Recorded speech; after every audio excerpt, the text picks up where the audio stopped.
Tonton video ini sampai selesai agar Anda tidak gagal paham.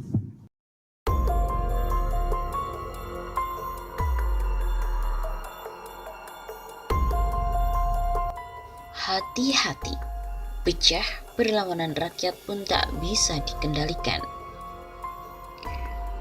Tidak mudah untuk menulis tulisan ini. Ada rasa marah yang luar biasa terhadap DPR, Dewan Perwakilan Rakyat, khususnya terhadap fraksi PDIP, fraksi Gerindra, fraksi Golkar, fraksi PKB, fraksi Nasdem, fraksi PAN, dan juga fraksi P3. Mereka inilah yang menjadi aktor utama menuju pengesahan RUU Omnibus Law Cipta Kerja menjadi undang-undang. Pengesahan itu berlangsung dalam rapat paripurna DPR pada hari Senin kemarin 5 Oktober. Dilakukan dengan sangat tergesa-gesa, sangat dipaksakan supaya menjadi undang-undang. Hanya fraksi PKS dan Demokrat yang menolak. Undang-undang Ciptaker adalah undang-undang yang akan menindas belasan juta kaum buruh, yang akan menindas rakyat Indonesia secara keseluruhan. Sebaliknya, undang-undang ini memberikan kewenangan dan kesewenangan kepada pemilik modal. Mulai sekarang mereka akan bisa sesuka hati terhadap para pekerja. Poin-poin kontroversial di dalam undang-undang ini semuanya untuk kepentingan pengusaha, kemudian buruh yang lemah dalam banyak hal dipaksa mengikuti keinginan pemodal.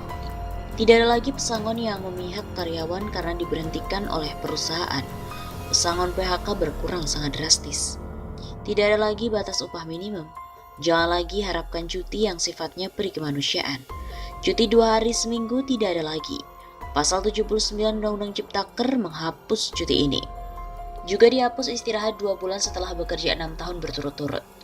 Undang-undang baru ini memberikan kewenangan kepada perusahaan untuk mengatur soal cuti. Perusahaan bisa mendiktikan perjanjian kerja dengan karyawan.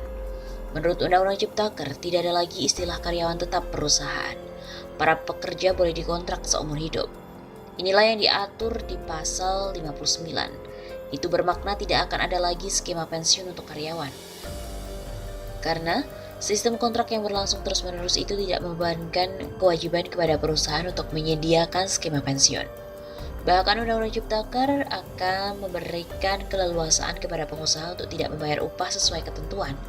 Pasal 88 Undang-Undang Ciptaker sangat berpihak kepada perusahaan soal pengupahan. Sanksi untuk pelanggaran ini pun dihapuskan. Buruh yang melancarkan protes bisa dipecat oleh perusahaan. Pasal 90 dan 91 Undang-Undang Ketenagakerjaan yang melindungi buruh dalam pembayaran upah dihapus total oleh Undang-Undang Ciptaker. Perusahaan tidak bisa diperkarakan kalau membayar pekerja di bawah standar. Banyak lagi ketentuan di Undang-Undang Ciptaker yang sifatnya akan menindas buruh. Semua ini dengan alasan untuk menarik investasi, agar, kata para penguasa, iklim investasi di Indonesia lebih menarik bagi para pemodal. Sangat mengherankan sekali. DPR yang seharusnya bekerja untuk melindungi rakyat sekarang malah menindas. DPR menjadi dewan penindas rakyat. Semakin meyakinkan kita semua bahwa DPR tidak mewakili suara rakyat, bukan pembela kaum lemah dan yang tertindas. Masih waraskah kalian, wahai para wakil rakyat? Atau apakah kalian sekarang menjadi lembaga yang menguras rakyat?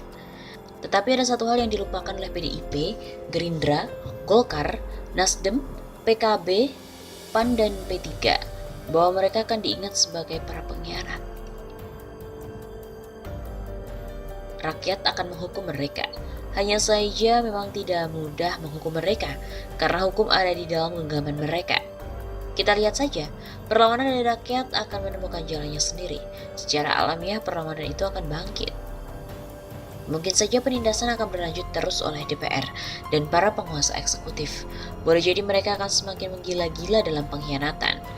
Ibarat mengkonsumsi obat perangsang overdosis, para penguasa legislatif dan eksekutif akan terlihat berani melakukan apa saja. Tapi semakin brutal cara-cara yang mereka lakukan terhadap rakyat, akan semakin keras reaksi yang bakalan muncul. Untuk sementara ini, rakyat masih bisa diintimidasi, rakyat pun masih takut.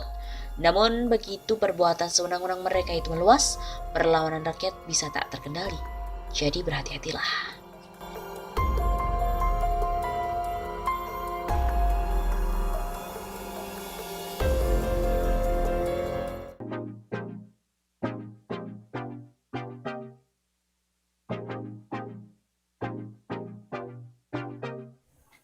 Tak mau kecolongan RUU Cipta Kerja, 32.000 buruh Bekasi bakalan geruduk DPR RI besok.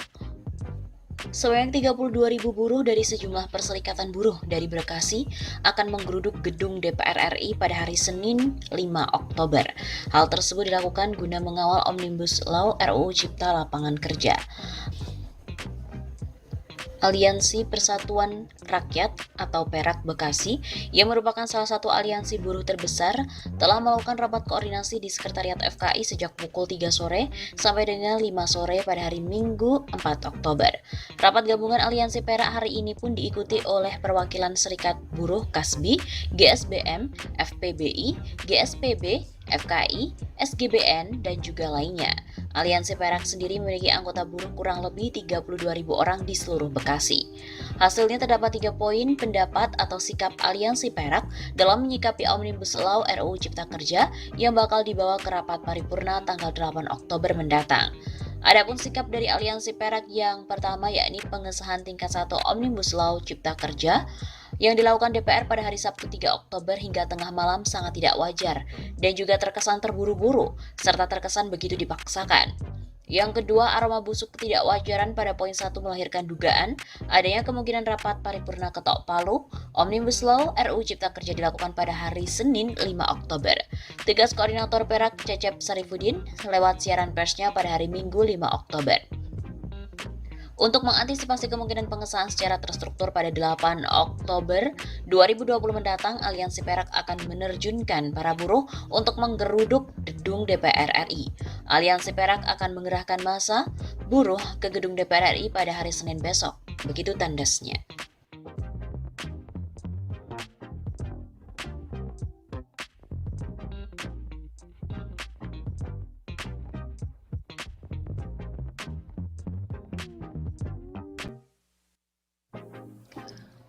Tamat sudah rezim Jokowi. Proposal Omnibus Law ditolak oleh Bank Dunia. Mengejutkan, Undang-Undang Omnibus Law atau Undang-Undang Cipta Kerja yang merupakan roadmap inti pemerintahan Jokowi dalam rangka pemulihan ekonomi malah ditolak oleh Bank Dunia. Dalam sebuah laporan, Bank Dunia mengatakan bahwa Omnibus Law merugikan ekonomi.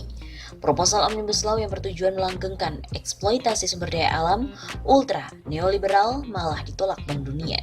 Ada apa gerangan? Ini memang tidak lazim. Biasanya seluruh undang-undang yang lahir di Indonesia tidak lepas dari perhatian global, terutama Bank Dunia. Karena berkaitan dengan keamanan investasi dan aset-aset mereka di Indonesia. Selama ini undang-undang selalu mendapatkan dukungan dari lembaga keuangan internasional, khususnya IMF dan Bank Dunia. Namun kali ini malah ditolak. Ada beberapa indikasi mengapa Bank Dunia ini menolak. Secara politik ini adalah sinyal bahwa pemerintahan Jokowi tidak lagi efektif dalam melakukan komunikasi internasional, terutama kepada lembaga-lembaga keuangan multilateral. Padahal, semester 2 pemerintah akan beralih dari prioritas membuat global bond kepada pinjaman bilateral dan pinjaman multilateral dengan rangka mengejar utang 1.093 triliun rupiah. Ketika proposal ini ditolak oleh lembaga keuangan multilateral, maka target utang ini menjadi ambiar. Dengan demikian, maka Presiden Jokowi sendiri tidak lagi efektif sebagai proksi para Taipan dalam memperoleh sumber-sumber keuangan dalam rangka penyelamatan ekonomi. Padahal tanpa bantuan pemerintah, dana bailout, penyertaan pemerintah dan investasi pemerintah di perusahaan swasta, maka mustahil perusahaan swasta bisa selamat oleh serangan COVID-19 dan juga krisis sekarang ini. Sementara Presiden Jokowi tidak lagi representatif bagi mereka, para Taipan, untuk mendapatkan dana talangan yang nilainya mencapai 690 triliun rupiah, melebihi BLBI, KLBI yang pernah diberikan pada krisis moneter tahun 98. Padahal baru saja Presiden Jokowi menerbitkan Perpres tentang pembentukan tim pemulihan ekonomi baru yang diketuai oleh Ketua Partai Golkar Airlangga Hartarto dan pengusaha muda super tajir Erick Thohir. Sudah menjadi rahasia umum bahwa tim ekonomi ini adalah kunci dalam meloloskan Omnibus Law. Meskipun tim ekonomi baru tersebut keluar dari skema tim ekonomi sebagaimana Perpu nomor 1 tahun 2020 dan Undang-Undang nomor 2 tahun 2020. Bahkan, keberadaan tim ini ilegal jika mengacu pada undang-undang yang mengatur pada strategi penyelamatan ekonomi tersebut. Sebagaimana diketahui bahwa Omnibus Law pada intinya adalah regulasi dalam rangka melanggengkan eksploitasi sumber daya alam, khususnya tambang batu bara, energi fosil, dan perkebunan, dengan berbagai insentif usaha dan fasilitas dalam rangka untuk menopang ekonomi dan kekuasaan oligarki politik Indonesia saat ini. Mengingat sumber daya alam tambang batu bara, fosil, mineral, dan perkebunan sawit adalah sumber keuangan utama kekuasaan Indonesia saat ini.